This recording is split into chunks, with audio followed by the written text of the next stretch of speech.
एक दफ़ा का जिक्र है। एक जंगल में एक भालू रहता था जिसका नाम जगू था। जगू भालू को कहानियां सुनाने का बहुत ज़्यादा शौक था।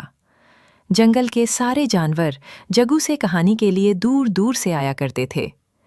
जंगल का राजा शेर और हाथी दोनों जगू भालू की कहानियों का खूब मज़ा लेते थे। एक रोज़ जगू भालू ने अपनी कहानियों की किताब ली और एक नन्हे बच्चे जुबैर की कहानी सुनाई। ये छोटा बच्चा बहुत शरारती था। सारा दिन जंगल में खेल कूद में मसरूफ रहता। एक रोज ये किसी ऐसी जगह पर जा निकला जहां पर कोई और ना था। हर तरफ खामोशी थी। अब बच्चा घबरा गया और अचानक जगू भालू बच्चे के पास पहुंच गया। जगू ने बच्चे को हौसला दिया और उसे अपनी पीठ पर बिठाकर चल पड़ा। बच्चा अब खुश होने लगा और देखते ही देखते जगू उस बच्चे को जंगल में उसके घर तक ले गया। अब जुबैर बहुत खुश था। जगू भालू ने जुबैर को गोद में उठा लिया और इस तरह कहानी का इख्तिताम हुआ।